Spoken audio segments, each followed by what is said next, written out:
మనం చదువుకున్న టెక్స్ట్ బుక్స్లో కానీ స్కూల్ బుక్స్లో కానీ ఎంతసేపు మొఘల్ తాలూకు గొప్పతనాన్ని చెప్పారు తప్ప మొఘల్ తాలూకు అరాచకాన్ని చెప్పలేదు ఆవిడ. Akbar is great, Shah Jahan is great, Aurangzeb is great అంటారు కానీ what they had done. Vijayanagara empire గురించి మాట్లాడాల, ఇంతమంది కింగ్స్ ఉన్నారు, ఎవరి గురించి మాట్లాడాల. We always heard about Mughals' greatness, but what Aurangzeb has done to our country, సొంత తమ్ముడిని చంపేసి దారా సిక్కుని చంపి షాజహాన్ని జైల్లో పెట్టి నువ్వు హిందువుగా బతకాలి అంటే నువ్వు ట్యాక్స్ కట్టాలి. Can you imagine? For being a Hindu you have to pay tax as a Hindu, just to accept, to practice. ఇలాంటి సమయంలో ఒక ఛత్రపతి శివాజీ మహారాజ్ లాంటి వాడు గుండెల్లో శౌర్యాన్ని నింపాడు. మనకి తమిళనాడు దురాక్రమణ గురైతే all the way from Maharashtra he came back and supported, stood by people.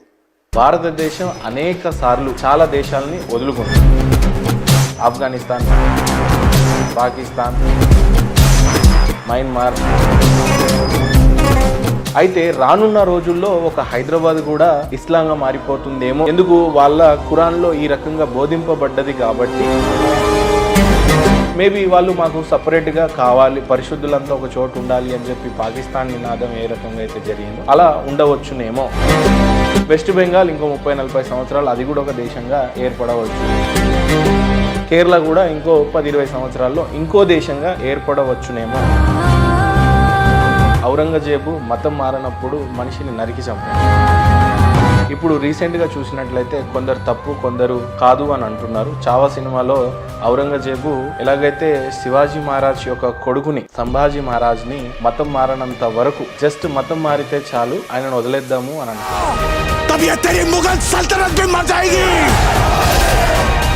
గతంలో రజాకార్లు కూడా ఏ కాఫీ రోంకో అనే పదాన్ని వాడతారు. మతం మారని కాఫీర్లను ఉరి తీయండి. కేవలం మరాఠా సామ్రాజ్యం ఛత్రపతి శివాజీ మహారాజ్ లేకపోయి ఉండుంటే సనాతన ధర్మం ఉండేది కాదేమో.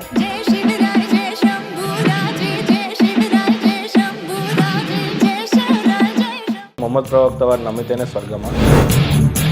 సున్నతి చేసుకోవచ్చా, చేయించుకోరాదా?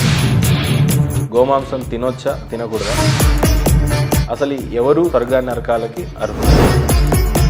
ఇంత పెద్ద ఖురాన్లో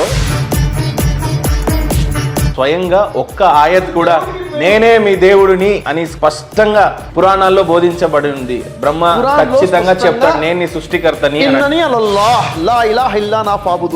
క్లియర్ వాక్యం ఉంది. నేనే అల్లాను, నేను తప్ప వేరొక దేవుడు నీకు లేడు. ఇప్పుడు ఆయన పేరు అల్లా. దేవుడికి పేరు లేదు, ఉండదు. అసలు దేవుడికి పేరు లేదు, ఉండదు. మరి మీరెందుకు కేవలం అల్లానే దేవుడు అని బోధిస్తున్నారు?